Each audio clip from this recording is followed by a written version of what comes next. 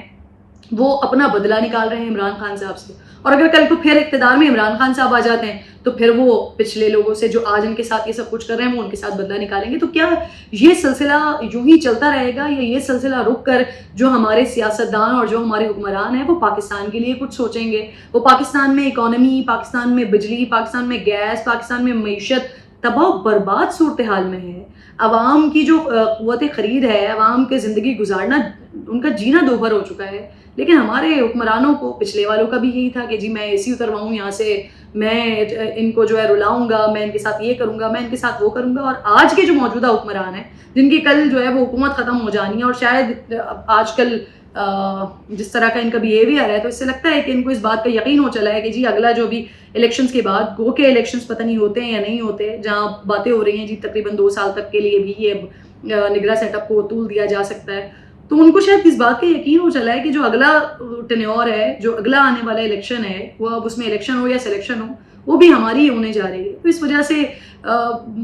ان کا بھی جو طریقہ کار ہے وہ بڑا مختلف ہو گیا ہے. وہ بھی عوام کے بارے میں نہیں, وہ بھی اسی بارے میں سوچ رہے ہیں کہ جی عمران خان صاحب کو کیسے تکلیف پہنچائی جائے. تو حکومت کی یہ ذمہ داری بنتی ہے کہ جو وہ کلاس ڈیزرو کرتے ہیں ان کو وہ کلاس دی جائے. بہرحال جی نعیم پنجوتا صاحب نے آ کر جو بڑی امپورٹنٹ باتیں کی ہیں کہ خان صاحب سے ان کی جو ملاقات ہوئی, اس ملاقات کے اندر پارٹی کے حوالے سے بھی ڈسکشن ہوئی, پارٹی کے حوالے سے بھی پوچھا گیا. تو عمران خان صاحب نے کہا کہ جی چیئرمین پارٹی کا میں ہوں, جو بھی فیصلہ ہوگا وہ میرے وکیلوں کے ذریعے, جو کور کمیٹی ہے,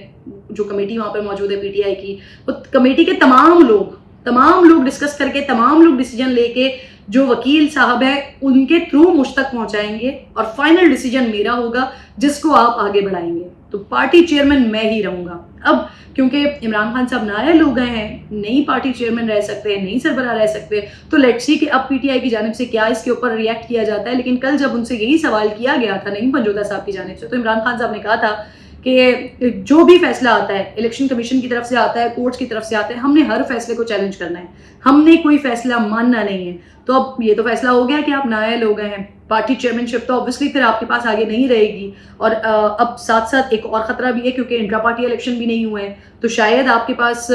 یہ جو آپ کے بلے کا نشان ہے یہ بھی پھر آپ کے پاس نہیں رہے گا. تو ہر فورم پہ, ہر پلیٹ فارم پر لڑنے کی بات ہو رہی ہے, ابھی بھی لڑنے کی بات ہو رہی ہے. اور جو کچھ ایک مومنٹم بنایا ہے کل نعیم پنجوتا صاحب نے,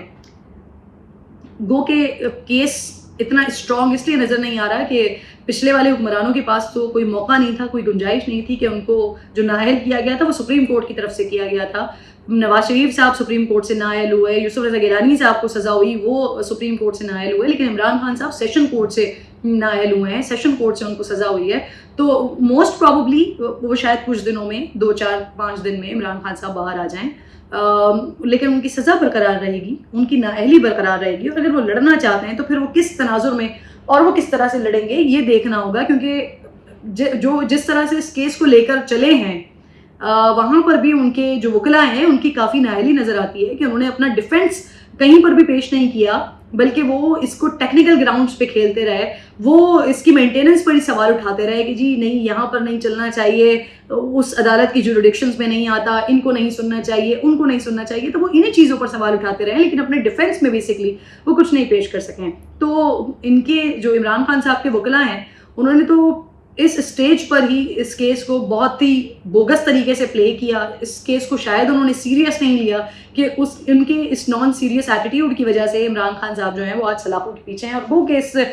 فیصلے کا آلموسٹ معلوم بھی سبھی کو تھا کہ اسی طرح کا کوئی فیصلہ عدالت کی جانب سے آنا ہے, لیکن یہ فیصلہ کتنا مضبوط ہے, کیا عمران خان صاحب 3 سال کی سزا پوری کریں گے یا کچھ دنوں بعد باہر آ جائیں گے, یہ بہت بڑا سوال ہے. اور مجھے ایسا لگتا ہے, ہو سکتا ہے کہ میری آبزرویشن غلط ہو, لیکن مجھے ایسا لگتا ہے کہ بہت زیادہ دن عمران خان صاحب جیل کے اندر رہیں گے نہیں. ابھی بھی کہیں نہ کہیں سے خان صاحب کو کوئی فیسیلیٹیٹ کر رہا ہوتا ہے, تو پروبیبلی موسٹ پروبیبلی کیونکہ جس طرح سے یہ کیس گیا ہے تو عمران خان صاحب کچھ دنوں میں شاید یہ جیل سے باہر ہوں گے. اچھا جی, قومی اسمبلی کے حوالے سے آج وزیر اعظم صاحب نے خطاب بھی کیا ہے, اور وزیر اعظم صاحب نے بتا دیا ہے کہ کل قومی اسمبلی کی مدت ختم ہونے جا رہی ہے اور اس کے بعد نگراں سیٹ اپ کی جانب جائیں گے. وزیر اعظم کی جانب سے 24 گھنٹے میں سمری صدر کو بھیجے جانے کا امکان ہے. ابھی تک نگراں وزیر اعظم کا نام جو ہے وہ فائنلائز ہو نہیں سکا ہے. وزیر اعظم اور اپوزیشن لیڈر کی آج ہونے والی ملاقات ملتوی ہوئی ہے. نگراں وزیر اعظم کے لیے ابھی کسی ایک نام پر بھی اتفاق رائے نہیں ہوا ہے, ایسا احسن اقبال کہہ رہے ہیں. نگراں وزیر اعظم کے لیے حفیظ شیخ صاحب فیوریٹ ہیں. ایسا بہت سارے سینئر رپورٹرز ہیں جن کی جانب سے خبر دی گئی ہے. انصار عباسی صاحب سینئر رپورٹر ہیں جیو نیوز کے, ان کی جانب سے یہ دا نیوز کے تو ان کی جانب سے یہ خبر دی گئی ہے کہ حفیظ شیخ صاحب جو ہیں وہ فیوریٹ ہیں, اور موسٹ پروبیبلی حفیظ شیخ صاحب جو ہیں وہ ہم ان کو نگراں وزیر اعظم کے طور پر دیکھیں گے. بٹ اگین میں اپنی اسی بات پر قائم ہوں جو آج سے 3 دن پہلے میں نے ولاگ میں کہی تھی اپنے, کہ میری کچھ ایسے لوگوں سے بات ہوئی ہے جو فیصلہ کرنے والی قوتیں ہیں, مقتدر حلقے ہیں, ان کے بڑے قریب ہیں. تو انہوں نے یہ بتایا مجھے کہ ان میں سے کوئی بھی نام, حفیظ شیخ ہو گئے, شاہد خاقان عباسی ہو گئے, اس کے علاوہ 2-3 اور نام جو شارٹ لسٹ ہوئے ہیں, ان میں سے کوئی بھی نام نہیں, اس سے کوئی مختلف چہرہ ہوگا. تو لیٹ سی کہ وہ چہرہ ہوتا ہے یا پھر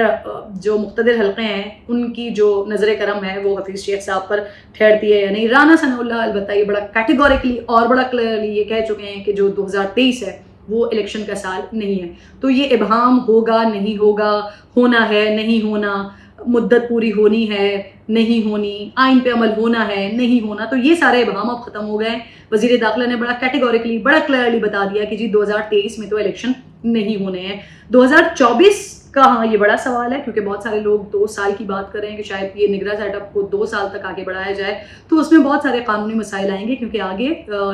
سینٹ کا الیکشن بھی لگا ہوا ہے, مارچ میں سینٹ کا الیکشن ہونا ہے. تو اگر آپ کے پاس ہاؤس پورا نہیں ہوگا تو سینٹ کا الیکشن کیسے ہوگا, یہ ایک بہت بڑے سوالات ہیں آبویسلی جس کو ایڈریس کرنا حکومت کی جانب سے بھی بڑا ضروری ہوگا. پر نگراں سیٹ اپ بھی دیکھنا ہوگا, اس میں آئینی اور قانونی مسائل اور پیچیدگیاں ضرور آ سکتی ہیں. اگلی خبر کی طرف چلتی ہوں جی. رضوانہ کے حوالے سے بھی بات کر لیتی ہوں اسی ولاگ میں. رضوانہ کو والدین کے حوالے کرنے کی فوٹیج جو ہے وہ سامنے آ گئی ہے. کل جو سومیا صاحبہ کے وکلا ہیں ان کی جانب سے کہا جا رہا تھا کہ جو چنگی نمبر 26 ہے جہاں پہ اس بچی کو ڈراپ کیا گیا تھا, ذرا وہاں کی فوٹیج تو منگوائیں. بچی تو بالکل خیر خیریت سے صحیح گئی ہے, ماں باپ نے اس کو مارا ہے اور ماں باپ نے مارا پیٹا ہے, جس کے بعد اس کی اتنی بری حالت ہوئی ہے. گو کہ ڈاکٹرز نے جب اس بچی کو دیکھا ہے تو انہوں نے یہی بتایا تھا کہ اس کے زخم پرانے ہیں, یہ پہلے سے اس کو مارا جاتا رہا ہے, اس پر بدترین تشدد کیا جاتا رہا ہے, جس کی وجہ سے اس معصوم سی بچی کا یہ حال ہو گیا ہے. اینی وے جب ویڈیو سامنے آئی ہے, جو فوٹیج ہمارے سامنے آئی ہے, اس بچی کو کس طرح سے گود میں اٹھا کر کس طرح سے اس کو گاڑی میں ڈالا جا رہا ہے, وہ بچی چل نہیں پا رہی ہے, تو یہ میں حیران ہوں, ان وکلا پر بھی میں حیران ہوں جو اس خاتون کا جو ہے دفاع کر رہے ہیں. لیکن ظاہر سی بات ہے ہر کسی کی اپنی اپنی نوکری ہوتی ہے اور لوگوں کو شاید اپنی نوکریاں بھی کرنی پڑتی ہیں, لیکن کچھ جگہیں ایسی ہوتی ہیں جہاں پر آپ ہر چیز کو چھوڑ دیتے ہیں. اور یہ شاید ایک ایسا معاملہ تھا کیونکہ جو وکلا دفاع کر رہے ہیں ان کے اپنے گھر میں بھی بچے موجود ہوں گے, ان کی اپنی بھی بیٹیاں ہوں گی,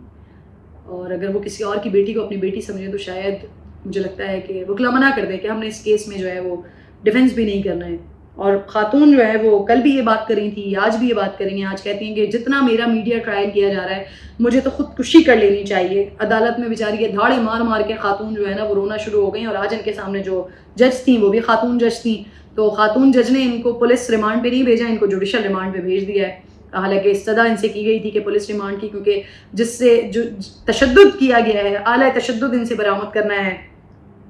تو ان کو اس وجہ سے پولیس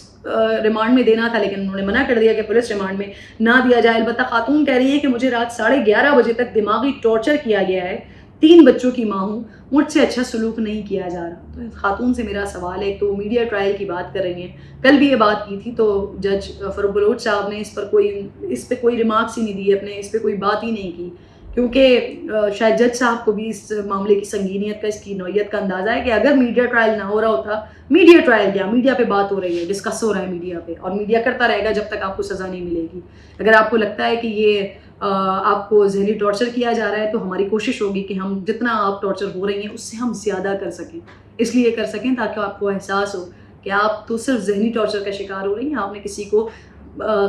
فزیکل ٹارچر کا شکار کیا ہے, آپ نے مینٹلی ٹارچر کا شکار کیا, اور اس کی آنے والی پوری زندگی کو آپ نے جو ہے نا ایک ٹارچر کر دیا ہے. وہ بچی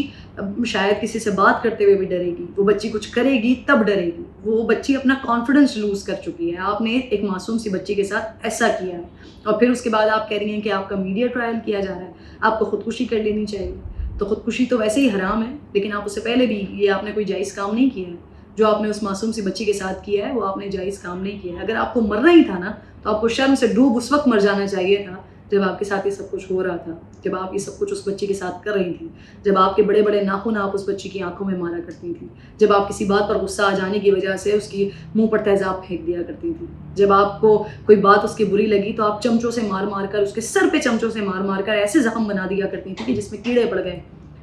جس کی تکلیف وہ بچی پتہ نہیں عرصہ دراز کب تک برداشت کرے گی. تو خاتون جو ہے وہ عدالت کے آگے رو رہی ہیں، عدالت سے کہہ رہی ہیں کہ مجھے جو ہے وہ خودکشی کر لینی چاہیے. تو آپ کو خودکشی نہیں، آپ کو شرم سے ڈوب کر مر جانا چاہیے تھا اس وقت جب آپ یہ ساری چیزیں کر رہی تھیں. لیکن بہرحال فی الحال جو ہے وہ جوڈیشل ریمانڈ پر ہیں، انویسٹیگیشن اس کی مزید ہو رہی ہیں. آج جو فوٹیج سامنے آنی تھی وہ فوٹیج آ گئی ہے سامنے، اور اس فوٹیج میں جو ایک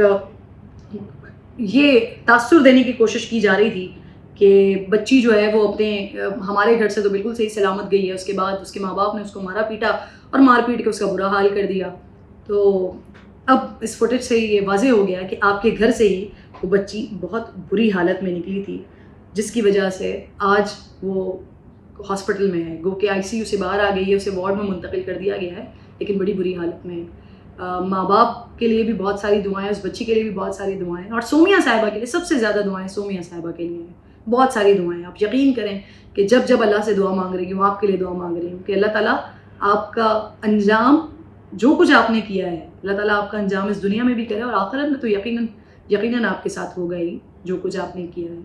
لیکن دعا یہی ہے کہ زندگی میں، دنیا میں جو آپ نے کسی کے بچے کے ساتھ کیا ہے، اس کا انجام، اس کی سزا آپ کو دنیا میں اللہ تعالیٰ ہمیں ہماری آنکھوں سے دیکھنا نصیب کرے. آمین. یہ میں سومیہ صاحب آپ کے لیے دعائیں مانگ رہی ہوں. سلیم صافی صاحب نے جی بڑا انٹرسٹنگ ایک ٹویٹ کیا ہے، اس ٹویٹ پہ بھی میں بات کرنا چاہ رہی ہوں آپ سے. آج 4:41 پر صافی صاحب نے یہ ٹویٹ کیا، اور وہ انہوں نے پکچر لگائی ہے جی اپوزیشن لیڈر راجہ ریاض صاحب کی. انہوں نے یہ انٹرسٹنگ ٹویٹ کیا ہے کہ اعتماد کا ووٹ لینے کے موقع پر ناراضگی کی وجہ سے یہ شخص فیصل آباد جا رہا تھا کہ عمران خان کے حکم پر انہیں موٹر ویپر ایجنسی کے اہلکاروں نے روک کر ریسٹ ایریا کے ٹوائلٹ میں بند کیا اور پھر مخصوص گاڑی میں لا کر ان سے جبراً عمران خان کو اعتماد کا ووٹ دلوا دیا. آج وہ جیل میں ہے اور یہ شخص کل شہباز شریف کے ساتھ مستقبل کے وزیر اعظم کا فیصلہ کرے گا. نہ جانے لوگ اللہ کو بھول کر کیوں اقتدار کے نشے میں زمینی خدا بن جاتے ہیں. سلیم صافی صاحب کا یہ بڑے معتبر میرے لیے یہ صحافی ہیں، بڑا کچھ ان سے سیکھنے کو ملتا ہے. انفیکٹ جتنے بھی میرے سینئرز ہیں ان سب سے ہی کچھ نہ کچھ سیکھنے کو ملتا ہے. لیکن صافی صاحب کی اس بات کا اندازہ، کیونکہ آپ کو یاد ہوگا کہ جب خان صاحب کا نیا دور ختم ہوا تھا، ان کا وزیر اعظم کا عہدہ ختم ہوا تھا، تو اس کے بعد روزانہ وہ پوڈ کاسٹ بھی ہو رہے ہیں جی، خطاب بھی ہو رہے ہیں، تقریریں بھی ہو رہی ہیں. تو اس میں عمران خان صاحب نے ایک دفعہ بتایا تھا، ایک غالباً وہ پوڈ کاسٹ تھا یا ان کے پریس کانفرنس تھی یا کچھ میڈیا ٹاک تھی یا کوئی انٹرویو تھا، جس میں انہوں نے کہا تھا کہ ہمارے تو ہاتھ پاؤں بندھے ہوئے تھے، ہمیں تو بجٹ آ رہا ہے یا کوئی اور آ رہا ہے، سلسلہ اعتماد کا ووٹ ہے، تو ہمیں اس کے لیے ایجنسیز کو کہنا پڑتا تھا کہ جی بندے پورے کر کے دیں، اور ایجنسیز ہمارے بندے پورے کر کے دیتی تھی. اور سلیم صافی صاحب نے یہی لکھا ہے کہ جی باتھ روم میں یہاں تک کہ اتنا زیادہ فرشتہ سخت عمران خان صاحب کو پیش کرنا تھا کہ باتھ روم میں باقاعدہ طور پر بند کیا گیا، اور باتھ روم میں بند کر کے راجہ ریاض صاحب کو ان کو پھر واپس اسمبلی بھیجا گیا اور پھر ان کو اعتماد کا ووٹ دلوایا گیا. تو یہ چیزیں ایگزسٹ کرتی ہیں جس کا جو کوئی ایک شخص بات نہیں کر رہا ہے، جس کا اپنی باتوں میں مختلف مقامات پر عمران خان صاحب خود اس بات کا اظہار کر چکے ہیں کہ وہ اس طرح سے ایجنسیز کو کہا کرتے تھے اور ایجنسیز جو ہے وہ بندہ ان کو پروڈیوس کر کے دیتی تھی. تو آج خان صاحب کے لوگ جو لڑ رہے ہیں، لڑتے تھے، انفیکٹ اب تو وہ ختم ہی ہو گیا ہے، جب گرفتار ہوئے ہیں تو بہت ہی مختصر سے کچھ لوگ نکلے اور پھر وہ بھی ڈسپرس ہو گئے، کہاں گئے کچھ نہیں پتا کسی کو. سوشل میڈیا پر بھی اب اس طرح سے ریڈ لائن کا کوئی ری ایکشن نہیں ہے، اب صرف ایک ہی لائن ہے، پاکستان، وہی ہماری ریڈ لائن ہے. تو عمران خان صاحب اپنے منہ سے یہ بتاتے رہے ہیں، یہ کہتے رہے ہیں، اور ان کے اپنے لوگ جو ہے وہ یہ ثابت کرنے کی کوشش کرتے رہے ہیں کہ جی خان صاحب کو اقتدار سے نکالا گیا، ان کی حکومت کو ختم کیا گیا، یہ اسٹیبلشمنٹ نے کیا ہے. تو میرا تو ایک ہی پوائنٹ آف ویو ہے اس پر کہ اگر اتنا ہی دکھ ہے اس بات کا کہ آپ کو اسٹیبلشمنٹ نے نکالا ہے، تو پھر آپ کو اسٹیبلشمنٹ کے کندھوں پر چڑھ کر آنا بھی نہیں چاہیے تھا. جو آپ کو ہاتھ پکڑ کے لے کر آیا وہ آپ کو ٹانگ کھینچ کے نکال بھی سکتا ہے. تو یا تو پھر کسی کا ہاتھ پکڑ کے آنا نہیں چاہیے، اپنے زور بازو پر آنا چاہیے، اور اگر اپنے زور بازو پر آنے کی طاقت نہیں ہے، کسی اور کے کندھے پر چڑھ کر آتے ہیں، تو یہ بات بھی ذہن میں رکھا کریں کہ کوئی بھی شخص جس نے آپ کو اپنے کندھے پہ چڑھایا ہوا ہے وہ نیچے سے نکل بھی سکتا ہے، اور پھر شاید بقول خان صاحب کے لوگوں کے اور بقول خان صاحب کے وہ شاید آپ کے نیچے سے نکل گئے اور اسی لیے آپ دھڑام کر کے گر گئے۔ بہرحال جی، نعیم پنجوتا صاحب کو جو کچھ خان صاحب نے کہا ہے چیئرمین شپ کے حوالے سے کہ چیئرمین تو میں ہی ہوں اور میں ہی جو ہے وہ سارے فیصلے کروں گا، تو لیٹ سی کہ اب نیکسٹ الیکشن کمیشن کی طرف سے کیا فیصلہ ہوتا ہے۔ نائل تو قرار دے دیے گئے ہیں، انٹرا پارٹی الیکشن ہوئے نہیں ہیں، یہ ایک اور تلوار آپ کے سر پر لٹک رہی ہے۔ ایسا نہ ہو کہ الیکشن سے پہلے بلے کا نشان بھی آپ کے پاس سے چلا جائے، لیکن یس، حکومت کی یہ رسپانسبلٹی بنتی ہے کہ آپ کا جو قیدی موجود ہے، وہ چاہے وزیر اعظم پاکستان ہے یا کوئی عام شخص، لیکن جس کی ڈیزرونگ سہولیات ہیں وہ حکومت کی ذمہ داری بنتی ہے کہ ان کو دی جائے، نہ کہ جو کچھ انہوں نے آپ کے ساتھ کیا وہ آج آپ ان کے ساتھ کریں۔ اور عمران خان صاحب اسی مکافات عمل کا شکار ہو رہے ہیں، تو آپ لوگ بھی اس بات کا ذہن میں رکھیں، انتظار کریں کہ ایسا نہ ہو کہ کل پھر آپ مکافات عمل کا شکار ہو رہے ہوں۔ تو کہنے کو ہے تو برائے نام ہی، لیکن مسلم کنٹری ہے، اور جو ہمارے خلفائے راشدین کا جو طرز سیاست رہا ہے، خدا کے لیے اس کو تھوڑا فالو کرنے کی کوشش کریں۔ ذاتی انا، ذاتی معاملات، ذاتی چیزوں سے نکل کر ملک و قوم کے لیے، اور جو جس کے ساتھ حسن سلوک یا جو جس کے ساتھ سلوک بنتا ہے آئینی اور قانونی، اس پر عمل کریں۔ اپنا بہت خیال رکھیں، انشاءاللہ اگلی ویڈیو میں آپ سے ملاقات ہوتی ہے۔ اللہ نگہبان۔